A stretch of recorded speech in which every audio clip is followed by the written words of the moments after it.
بسم اللہ الرحمن الرحیم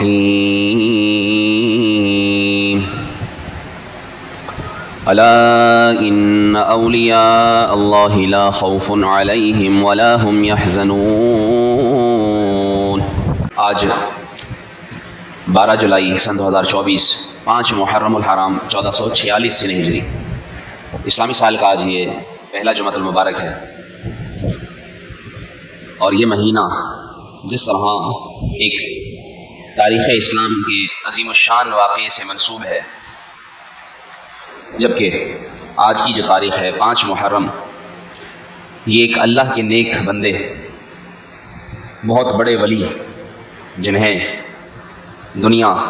شمس العارفین، برہان العاشقین، شیخ الاسلام بابا فرید الدین گنج شکر رحمۃ اللہ تعالی علیہ کے نام سے جانتی ہے، یہ وہ ہیں جن کے متعلق قرآن کریم کی آیات کریمہ صادق آتی ہیں کہ بے شک اللہ کے وہ اولیاء جو اللہ سے خاص محبت کرتے ہیں، جنہوں نے اپنی زندگی ہی اللہ کی رضا میں گزاری، ان کا رب ایسے راضی ہوتا ہے کہ انہیں پھر دنیا اور آخرت کے غموں اور پریشانیوں سے، کسی بھی طرح کے خوف سے بے خوف کر دیتا ہے۔ اور رسول اللہ صلی اللہ علیہ وآلہ وسلم نے ایسے اولیاء کے بارے میں ارشاد فرمایا، خیار عباد اللہ الذین اذا رؤوا ذکر اللہ، اللہ کے بہترین بندے وہ ہیں، اللہ کے پسندیدہ چنے ہوئے بندے وہ ہیں کہ جنہیں دیکھیں تو اللہ یاد آ جاتا ہے۔ یہ اللہ کے اولیاء کی شان ہے۔ مفتی احمد عرفان نعیمی رحمۃ اللہ تعالی علیہ اللہ کے اولیاء کی اس نشانی کی طرف اشارہ کرتے ہوئے فرماتے ہیں، یعنی ان کے چہروں پر عبادت کے آثار نمایاں ہوتے ہیں، ان کا چہرہ دیکھا جاتا ہے، دیکھتے ہی خدا یاد آ جاتا ہے، ان کے چہرے آئینہ خدا نما ہو جاتے ہیں، اور وہ ایسی عبادات اور اللہ کے ذکر سے خود کو تر و تازہ رکھتے ہیں کہ ان کی عبادت کا اثر ان کے چہروں پر ظاہر ہونا شروع ہو جاتا ہے۔ اس لیے ہمیں چاہیے کہ ہم بھی اللہ کے ایسے نیک بندوں میں شامل ہونے کی کوشش کریں کہ جنہیں کوئی دیکھے تو کم از کم اسے نفرت نہ ہو، جنہیں کوئی دیکھے تو جسے دل میں یہ خیال نہ آئے کہ اس سے تو اللہ ہی بچائے تو بہتر، بلکہ اسے دیکھنے کے بعد دل میں یہ خواہش ہو کہ مجھے اس کے ساتھ بیٹھنا اچھا لگے، دل میں یہ خواہش ہو کہ کاش اللہ تعالیٰ مجھے بھی اس جیسا نیک عمل کرنے کی توفیق دے۔ ایسے اللہ کے اولیاء میں سے جن کا ذکر میں نے نام ذکر کیا، یہ وہ بزرگ ہیں جن کا آج 5 محرم الحرام عرس پاک وطن ملتان میں بڑے عقیدت و احترام سے منایا جاتا ہے۔ آپ سلسلہ عالیہ چشتیہ کے بزرگ ہیں، 571 سنہ ہجری، یعنی آج سے ہجری اعتبار سے 950 سال پہلے کے بزرگ ہیں آپ، اور عیسوی اعتبار سے 1175 عیسوی، یعنی تقریباً 850 سال پہلے کے آپ بزرگ ہیں، جو قصبہ کھتوال ملتان میں پیدا ہوئے، اور آپ کا نسب 8 واسطوں سے کابل کے مشہور بادشاہ شاہ فرخ کابلی سے، جبکہ 17 واسطوں سے اللہ کے ایک ولی، بہت بڑے ولی حضرت ابراہیم بن ادہم سے، اور 23 واسطوں سے آپ کا سلسلہ حضرت عمر فاروق اعظم رضی اللہ تعالیٰ عنہ سے جا ملتا ہے، یعنی آپ حضرت عمر رضی اللہ تعالیٰ عنہ کی اولاد سے ہیں، اس لیے آپ فاروقی بھی کہلاتے ہیں۔ آپ کی والدہ بی بی قرسم، جو کہ شیخ وجیہ الدین فجندی کی بیٹی ہیں، انتہائی عبادت گزار، تہجد گزار عورت تھی، اور ان کے والد شیخ جمال الدین سلیمانی ایک زبردست مستند عالم دین تھے، اور ایسے والدین سے جو بیٹا پیدا ہوا وہ بابا فرید الدین گنج شکر رحمۃ اللہ تعالی علیہ کہلائے۔ آپ رحمۃ اللہ تعالی علیہ نے تعلیم حاصل کرتے ہوئے سب سے پہلے حفظ قرآن مکمل کیا۔ دیکھیے، ہم غور کریں بزرگوں کی سیرت سننے اور سیکھتے ہوئے کہ یہ اللہ کے نیک بندے سب سے پہلے قرآن کی تعلیم پر توجہ دیتے تھے، اور قرآن کریم کی تعلیم میں بھی سب سے پہلے اس کو پڑھنا سیکھنا۔ آج بہت بڑی تعداد ہوتی ہے کہ جنہیں صحیح قرآن کریم دیکھ کر پڑھنا بھی نہیں آتا، اور یہ میں اکثر بیانات میں اس لیے عرض کیا کرتا ہوں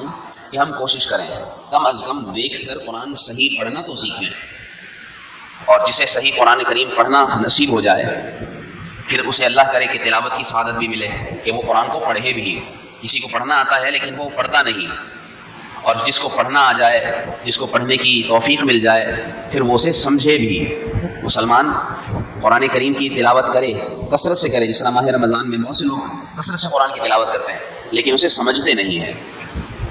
اور آپ کا طریقہ یہ ہوا کہ آپ نے حفظ قرآن کے بعد باقاعدہ علوم دینیہ پر عبور حاصل کیا، اور آپ رحمۃ اللہ تعالیٰ نے قرآن کو ظاہر ہے کہ جب سیکھا اور سمجھا تو جو سیکھے گا اور سمجھے گا پھر اس قرآن کی تعلیم کو وہ آگے عام بھی کرے گا اور پھر وہ اس پر عمل بھی کرے گا۔ اس لیے علماء فرماتے ہیں کہ علم یہ عمل کا رہنما ہے۔ اگر تم علم حاصل کرو گے تو اللہ تعالیٰ تمہیں عمل کی توفیق بھی عطا فرما دے گا، اور بے علم اگر عمل کرو گے تو پھر وہ تمہارا ایسا نہ ہو کہ غلطی کی وجہ سے بیکار ہو جائے۔ تم اپنی سوچ میں، اپنی سمجھ میں بڑے عمل کرتے رہو لیکن کہیں ایسا نہ ہو کہ علم نہ ہونے کی وجہ سے وہ عمل غلط کرتے رہو اور تم اس کے فائدے سے اور اس کے ثواب سے بھی محروم ہو جاؤ۔ اس لیے علم حاصل کر کے عمل کرو۔ علماء لکھتے ہیں آپ رحمۃ اللہ تعالیٰ علیہ کی اولاد میں سے 5 بیٹے اور 3 بیٹیاں، اور سارے کے سارے ہی ایسے عبادت گزار اور ایسے فرما بردار تھے کہ باقاعدہ اپنے اپنے وقت میں انہوں نے نیک اعتبار سے، اچھے اعتبار سے انہوں نے مقام پایا، نام پایا۔ یعنی آج ہم اس اعتبار سے بھی دیکھیں کہ کسی شخص کی 1 سے زیادہ اولاد ہو تو ان اولادوں میں سے 1 نیک یا 2 نیک ہوں گے اور باقی دیگر اس طرح نیک نہیں ہوں گے۔ لیکن یہ ہمارے بزرگوں کا دیکھیے کیسا طرز تربیت تھا کہ وہ اپنی ایک نہیں ساری اولادوں کی ان خطوط پر تربیت کیا کرتے تھے کہ سارے ہی نیک فرما بردار بنا کرتے تھے۔ کوئی خوش نصیب ہوتا ہے کہ جس کی ساری اولاد اس کی مطیع و فرما بردار ہو۔ اس اعتبار سے بھی ہمیں یہ آج سیکھنا چاہیے کہ ہم اپنی اولاد کی اچھے خطوط پر تربیت کرنے کی کوشش کریں، اور والدین کا کام ہے اپنی اولاد کی اچھی تربیت کرنا، اور پھر اگر والدین اچھے انداز سے، صحیح طریقے سے اچھی تربیت کرنے میں کامیاب ہو جائیں تو اللہ تبارک و تعالیٰ ان کی محنت کا اثر ان کی اولاد میں شامل فرما ہی دیتا ہے، ان کی اولاد کو نیک بنا ہی دیتا ہے، جس طرح ان بزرگوں کی اولادیں ہوئیں۔ آپ رحمۃ اللہ تعالیٰ علیہ کو گنج شکر بھی کہا جاتا ہے، اور گنج شکر سے علماء نے 2 واقعات لکھے ہیں کہ جن کی وجہ سے آپ کا لقب گنج شکر پڑا۔ ایک لقب یہ گنج شکر پڑنے کی وجہ لکھتے ہیں کہ آپ فاقے کرتے تھے، اور اس قدر فاقے کیے کہ ایک مرتبہ 80 فاقے کر چکے۔ بہت سے ذہنوں میں ہو سکتا ہے سوال آئے کہ 2 دن، 3 دن، 10 دن، 15 دن، 20 دن کوئی بھوکے رہے گا، 80 دن کیسے بھوکا رہا؟ یاد رکھیے کہ اللہ تبارک و تعالیٰ نے اپنے نیک بندوں کو یہ شان عطا فرمائی ہوتی ہے کہ جیسے رسول اللہ صلی اللہ علیہ وآلہ وسلم نے بھی صوم وصال رکھا، یعنی ایسا روزہ کہ جو بغیر کھائے پیے رکھا اور پھر بغیر افطار کیے، اگلا روزہ پھر بغیر کھائے پیے رکھا، اور اس طرح مسلسل آپ صلی اللہ علیہ وآلہ وسلم روزے رکھا کرتے تھے۔ اور جب صحابہ کرام نے آپ کی نقل کرنے کی کوشش کی، کسی صحابی نے ایسے ہی بھوکا رہنا شروع کیا اور وہ جب 1-2 دن کے بعد ہی بے ہوش ہو گئے اور رسول اللہ کی بارگاہ میں لائے گئے، اور جب ان سے آپ صلی اللہ علیہ وسلم نے پوچھا کہ تم اس طرح روزے کیوں رکھتے ہو، تو انہوں نے عرض کیا یا رسول اللہ آپ کو دیکھا تھا کہ آپ بغیر افطار کے، بغیر سحری کے روزہ رکھ رہے ہیں، تو سوچا آپ کی طرح میں بھی رکھوں۔ تو آپ صلی اللہ علیہ وسلم نے ارشاد فرمایا ایکم مثلی، تم میں سے کون میرے جیسا ہو سکتا ہے؟ یعنی پھر آپ صلی اللہ علیہ وسلم نے مزید الفاظ ارشاد فرمائے کہ اللہ نے مجھے تو یہ شان عطا فرمائی ہے کہ میرا رب مجھے اپنے پاس سے کھلاتا بھی ہے، پلاتا بھی ہے، یہ میرا مقام ہے۔ تو یہ رسول اللہ صلی اللہ علیہ وسلم نے اپنی شان بیان فرمائی۔ اسی طرح اللہ تبارک و تعالیٰ کے یہ نیک اولیاء ہیں جنہیں رب العالمین کی عبادت سے اتنی لذت ملتی ہے کہ پھر انہیں بھوک کا احساس نہیں ہوتا۔ اسی لیے شیخ عبد القادر جیلانی رحمۃ اللہ تعالیٰ علیہ کے بارے میں آتا ہے کہ آپ یہ تو 80 دن وہ سال بھر فاقے سے رہا کرتے تھے۔ کیا مقام تھا، کس طرح گزارا ہوتا تھا، یہ اللہ ہی بہتر جانتا ہے۔ اللہ نے انہیں کیا مقام عطا فرمایا۔ ان اولیاء کی شان کو ہمارے لیے سمجھنا بھی بڑا مشکل کام ہے۔ علماء لکھتے ہیں کہ جب یہ 80 فاقوں سے ہوئے اور جب بھوک کی شدت بڑھی، الجوع نفس سے آواز آتی تھی، ہائے بھوک، تو لکھتے ہیں کہ انہوں نے اپنے نفس کو تسکین دینے کے لیے منہ میں کنکر اٹھا کر رکھ لیے۔ کتابوں میں لکھا ہے کہ جب منہ میں کنکر رکھا تو اللہ رب العالمین نے ان کنکروں کو شکر کی صورت میں تبدیل فرما دیا، جس کے بعد آپ رحمۃ اللہ تعالیٰ علیہ کو گنج شکر کا لقب دیا گیا کہ منہ میں کنکر رکھے اور وہ شکر میں تبدیل ہو گئے۔ اور ایک واقعہ یہ لکھا جاتا ہے کہ آپ رحمۃ اللہ تعالیٰ علیہ جس جگہ تشریف فرما تھے پاک وطن، وہاں سے ایک سوداگر تاجر اونٹ جو شکر سے لدے ہوئے تھے وہ تجارت کے لیے لے جا رہا تھا دہلی۔ جب راستے میں آپ کے پاس سے گزر ہوا اور آپ نے پوچھا کیا ہے، تو اس نے ویسے ہی جھوٹ کے طور پر کہہ دیا کہ ان پر نمک لگا ہوا ہے۔ آپ رحمۃ اللہ تعالیٰ نے سن کر فرمایا اچھا اگر نمک ہے تو نمک ہی ہوگا۔ کہتے ہیں کہ جب وہ دہلی پہنچا اور وہاں جا کر جب اس نے ان اونٹوں پر وہ لدے ہوئے شکر کے بورے کھولے تو وہ نمک بن چکی تھی، وہ شکر نمک میں تبدیل ہو چکی تھی۔ اس شخص کو فوراً احساس ہوا کہ میں نے اس اللہ والے سے جھوٹ بولا، ان سے معافی مانگتا ہوں۔ واپس آیا، واپس آ کر معافی تلافی کی اور بتایا اے اللہ کے نیک بندے، وہ میرے پاس نمک نہیں شکر تھی۔ تو آپ نے فرمایا اچھا اگر شکر تھی تو شکر ہوگی۔ بس اس طرح معافی مانگ کر جب وہ واپس پہنچا تو اللہ رب العالمین کی رحمت سے دیکھیے انہوں نے پہلے شکر کو نمک کہہ دیا تو وہ نمک بدل گئی، اور پھر انہوں نے جب نمک کو شکر کہہ دیا تو اللہ تعالیٰ نے اس نمک کو شکر میں تبدیل فرما دیا تھا۔ تو اس طرح ہی آپ کا لقب پڑا تھا گنجے شکر۔ اس سے ہمیں کیا سیکھنے کو ملتا ہے، کیا درس ملتا ہے کہ اللہ والوں سے جھوٹ نہیں بولنا چاہیے، اور جھوٹ تو ویسے بھی کسی انسان مسلمان سے نہیں بولنا چاہیے۔ آج فی زمانہ ہمارے اندر جو جھوٹ کی عادت رچ بس چکی ہے، اس پر ہمیں غور کرنا چاہیے کہ ہم مسلمان ہو کر سچ سے کام لیں، جھوٹ سے بچیں، کیونکہ جہاں جھوٹ سے آخرت کا عذاب ہے اس سے دنیا کا بھی وبال آتا ہے۔ بہت سے لوگوں کی عادت ہوتی ہے بات بات پر جھوٹ بولنا۔ جھوٹ کہتے ہیں حقیقت کے خلاف بات بیان کرنے کو، کہ جو سچ ہو حقیقت ہو اس سے ہٹ کر بات کہنا یہ جھوٹ ہے۔ اور ایک بڑی تعداد ہے مسلمانوں کی جو جھوٹ سے کام لیتی ہے، کاروبار میں جھوٹ بولتے ہیں، اپنے رشتہ داری میں جھوٹ بولتے ہیں، اور نہ جانے کہاں کہاں جھوٹ کا استعمال کرتے ہیں۔ مسلمان کی یہ شان نہیں، مسلمان کو چاہیے کہ ہمیشہ سچ سے کام لے، سچ بولے۔ آپ رحمۃ اللہ تعالی علیہ کے بارے میں یہ بھی آتا ہے کہ آپ بختیار کاکی رحمۃ اللہ تعالی علیہ کے مرید ہیں، اور آپ کے خلفاء میں ایک بڑے ولی اللہ خواجہ نظام الدین اولیاء رحمۃ اللہ تعالی علیہ، اسی طرح احمد صابر پیا کلیری رحمۃ اللہ تعالی علیہ، یہ آپ کے مریدوں میں سے ہیں۔ اور آپ رحمۃ اللہ تعالی علیہ نے یہ مقام پایا کہ آپ کے مزار پر دو دروازے ہیں، ایک نوری دروازہ کہلاتا ہے اور ایک بہشتی دروازہ کہلاتا ہے۔ اس اعتبار سے بھی بہت سے لوگوں کے کچھ ایسے کنسیپٹس ہیں کہ جن کو درست کرنا ضروری ہے، جس کی اصلاح ضروری ہے، جس کے بارے میں مشہور یہ ہے کہ جو کوئی اس بہشتی دروازے سے گزر جائے تو وہ جنتی ہے۔ یاد رکھیے کہ یہ دراصل الفاظ ہیں آپ کے پیر صاحب خواجہ بختیار کاکی رحمۃ اللہ تعالی علیہ کے، جن کا واقعہ یہ ملتا ہے کہ آپ کے پیر صاحب نے آپ کو کچھ خریدنے کے لیے کوئی نسخہ کسی حکیم سے لینے کے لیے بھیجا۔ جب آپ گئے بازار پہنچے تو وہاں سے اور کسی اللہ کے بڑے ولی کا وہاں سے گزر ہو رہا تھا، اور جب وہاں سے گزر ہو رہا تھا تو لوگ اس قدر وہاں رش لگائے ہوئے تھے، اس طرح چھائے ہوئے تھے کہ وہاں سے گزرنے کا راستہ نہ تھا۔ خدام نے اور پہرے داروں نے وہ راستہ ایک طرح سے بند کر دیا تھا عام لوگوں کے لیے، اس وجہ سے آپ کو تاخیر ہوئی۔ اور جب وہ اللہ کے ولی گزر رہے تھے تو ان کی طرف سے یہ اعلان کیا جا رہا تھا کہ جو ان کو دیکھے گا وہ جنتی، جو ان کو دیکھے گا وہ جنتی۔ یہ صدا ان تک بھی آئی تو لوگ ان کو دیکھنے کے لیے بےتاب تھے، لیکن انہوں نے کیا کیا کہ بجائے اس اللہ کے ولی کو دیکھنے کے ایک طرف چھپ کر بیٹھ گئے اور انتظار کرنے لگے کہ راستہ کھلے اور میں اپنے پیر صاحب کا کام کر کے واپس جاؤں۔ بہت سارے لوگوں نے جب اس اللہ کے ولی کا دیدار کیا، وہ گزر گئے، کچھ دیر ہوئی، آپ وہ نسخہ لے کر پیر صاحب کے پاس تاخیر سے پہنچے تو پیر صاحب نے پوچھا کہ تاخیر سے کیوں آئے؟ تو آپ رحمۃ اللہ تعالیٰ نے پوری بات بتائی کہ اس طرح ایک اللہ کے ولی کا گزر تھا اور اعلان یہ کیا جا رہا تھا جو ان کو دیکھے وہ جنتی۔ تو پیر صاحب نے پوچھا کیا تم نے دیکھا؟ کہنے لگے نہیں میں نے نہیں دیکھا۔ تو آپ کے پیر صاحب نے پوچھا کیوں نہیں دیکھا؟ تم بھی دیکھتے تو جنتی ہوتے۔ تو انہوں نے کہا کہ میرے لیے، میں جس کا مرید ہوں، یعنی میرے پیر آپ ہیں، آپ ہی سب کچھ ہیں، آپ کے ہوتے ہوئے میرے لیے اور کوئی، اس اعتبار سے میرے لیے کوئی مقام نہیں کہ جب میرا پیر موجود ہے تو پھر مجھے کسی اور کو دیکھنے کی ضرورت نہیں۔ جب ان کے پیر صاحب نے یہ بات سنی تو اتنے خوش ہوئے اور انہوں نے فرمایا جاؤ فرید، تمہیں یہ مقام دیا جاتا ہے کہ تم کیا جو تمہارے دروازے سے گزرے گا اللہ رب العالمین اسے بھی جنت کا داخلہ عطا فرمائے گا۔ یہ آپ کو آپ کے پیر صاحب نے بات سنائی، اور پھر اس طرح یہ آپ کے مزار پر ایک دروازہ بنایا گیا جسے بہشتی دروازہ کہا جاتا ہے۔ اب اس اعتبار سے یاد رکھیے کہ اس نظریے کی اصلاح یوں ضروری ہے کہ کسی دروازے سے داخل ہو کر کوئی خود کو جنتی سمجھ لے تو یاد رکھیے کہ یہ اس کا باطل عقیدہ ہے، باطل نظریہ ہے۔ اس میں دراصل تفصیل علماء نے یہ بیان کی ہے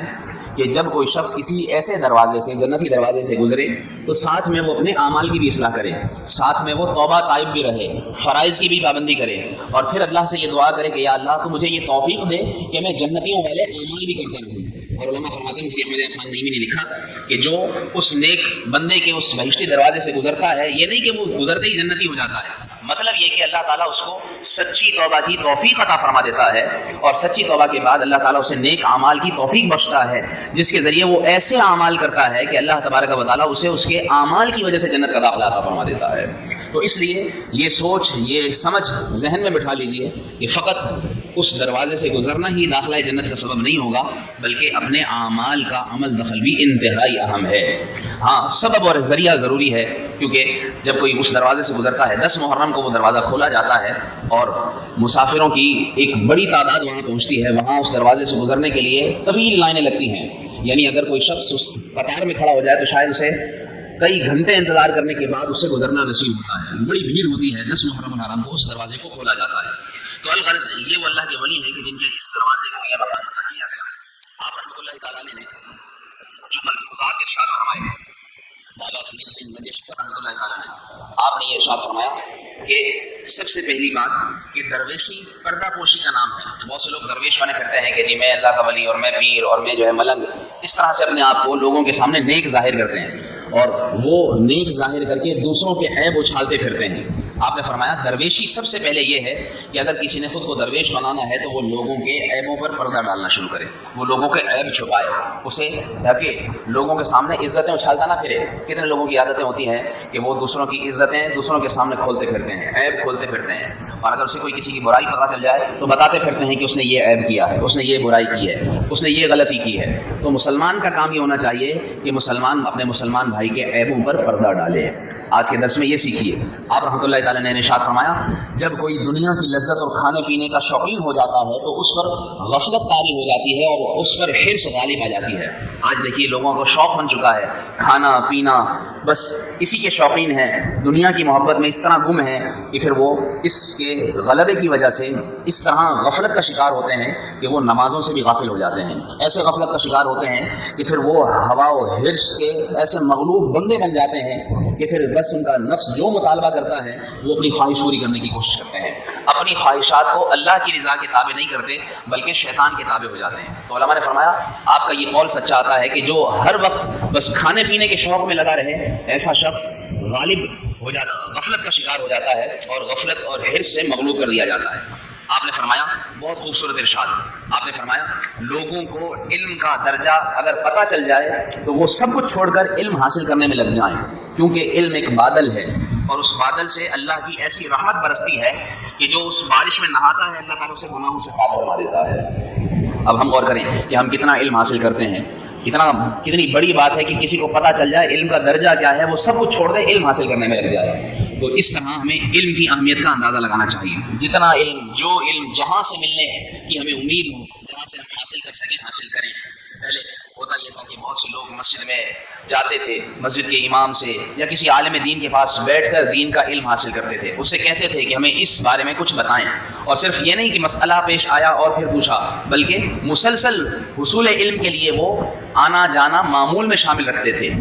ہمیں بھی چاہیے کہ ہم علم حاصل کرنے کے لیے جہاں سے بھی دین کا علم ملے اپنے معمول میں شامل کریں، جائیں، سیکھیں، پوچھیں، جس دنیاوی دینی مسئلے کے بارے میں ہمیں کچھ معلومات چاہیے ہوں وہ حاصل کریں اور حاصل کر کے علم کے مطابق زندگی گزاریں۔ آپ رحمۃ اللہ تعالیٰ نے یہ بھی ارشاد فرمایا نعمت کی شکر گزاری کرو، کیونکہ بہت سے لوگ ایسے ہیں کہ جو نعمت کے شکر گزار بننے کے بجائے اس کے کفران یعنی اس کی ناشکری میں پڑ جاتے ہیں۔ اللہ نے ہمیں کتنی نعمتیں عطا فرمائی ہیں، انگلیوں پر حساب کرنا شروع کریں تو شاید ہم شمار نہ کر پائیں۔ اللہ نے ہمیں اتنی نعمتیں عطا فرمائی ہیں، لیکن جب ہم کسی کے سامنے کسی چیز کی بات، کسی نعمت کا ذکر کرنے بیٹھتے ہیں تو اس وقت صرف شکوہ ہی ظاہر کرتے ہیں کہ یہ نہیں ہے، یہ نہیں ہے، یوں حال برا ہے، یہ مصیبت ہے، یہ پریشانی ہے، یہ بیماری ہے، یہ تنگی ہے، اور ان نعمتوں کو بھول جاتے ہیں جو اللہ نے ان مصیبتوں کے مقابلے میں کئی گنا زیادہ ہمیں عطا فرمائی ہوئی ہوتی ہیں۔ اور آخر میں یہ عرض کرنا چاہوں گا کہ جیسا کہ محرم الحرام کہ یہ ایام ہیں، آنے والا پیر، منگل اور بدھ، 8، 9، 10 محرم الحرام، یہ 3 دن اللہ کی راہ کے مسافر بننے کی ہم کوشش کریں، کیونکہ یہ چھٹیوں کے دن ہیں اور ان چھٹیوں کے دنوں میں خاص طور پر جب ہم اللہ کی راہ کے مسافر بنتے ہیں، الحمدللہ دعوت اسلامی کا بڑا اچھا ماحول ہمارے سامنے ہے کہ جو ہمیں یہ سہولت پہنچاتا ہے کہ جس کے ذریعے ہم اللہ کی راہ کے مسافر بن سکیں آسانی سے۔ دیکھیے نا ان بزرگوں نے کہاں کہاں علم دین حاصل کیا، کس طرح اللہ کے دین کی دعوت کو عام کیا، اور کس طرح انہوں نے راہ خدا میں مصیبتیں جھیلی، خود ہم دیکھ لیں کہ سید الشہداء امام علی مقام امام حسین رضی اللہ تعالیٰ عنہ نے کس طرح سفر کیا کہ آپ نے صرف اور صرف دین اسلام کے بچانے کے لیے اپنا وطن چھوڑا، یعنی مدینے سے مکے آئے اور مکے سے پھر آپ کربلا کی طرف بڑھے، اور وہ ایام جو حج کے ایام تھے ان دنوں کو آپ نے اللہ کی راہ میں قربان کیا، اور پھر آگے کی طرف بڑھے کہ انہوں نے اللہ کی راہ میں سفر کیا، اور اللہ کی راہ میں صرف سفر نہیں کیا، دین کی خاطر اپنا گھر بار بھی لوٹایا، 6 ماہ کا بچہ بھی شہید کروایا، اپنے بیٹے بھی قربان کیے، اور اس طرح اپنی جان بھی قربان کی۔ یہ سب کے سامنے ہے۔ ہمیں اس سے سیکھنے کو ملتا ہے کہ ہم بھی اللہ کے دین کی خاطر کم از کم 3 دن اللہ کی راہ میں سفر کریں، اور جا کر دیکھیں، جا کر سفر کر کے یہ سوچیں کہ دیکھیں ہمیں 3 دن میں جب سفر انسان کرتا ہے، علماء لکھتے ہیں کہ سفر جو ہے وہ عذاب کا ایک ٹکڑا ہے۔ جب سفر کرتے ہیں تو مصیبتیں آتی ہیں، اور جب ہم سفر کریں گے تو ہمیں بھی احساس ہوگا کہ اللہ والوں نے کیسے مصیبتیں اٹھائیں۔ تو اس طرح ہمیں ان شہداء کی مصیبتوں کا اندازہ ہو، اور پھر کاش ہمارے دل میں تھوڑا درد پیدا ہو۔ اس نیت سے بہت سے لوگ اللہ کی راہ کے مسافر بنتے بھی ہیں کہ ہمیں اللہ والوں کی یاد آئے، اور اس طرح مسافر بن کر اللہ کے ان نیک بندوں کے طریقے کو اپناتے ہیں۔ دعوت اسلامی کا یہ مدنی قافلہ انشاءاللہ یہاں سے بھی روانہ ہوگا۔ جو سفر کرنا چاہیں وہ نام بھی لکھوائیں، 3 دن کے مدنی قافلے میں ضرور سفر کیجیے، انشاءاللہ اس کی برکتیں ملیں گی۔ اللہ تعالیٰ ہم سب کو عمل کرنے کی توفیق عطا فرمائے، آمین، سنت ادا فرمائے۔ وہ لطف زندگی پایا نہیں کرتے یادیں، مصطفیٰ سے دل کو بہلایا نہیں کرتے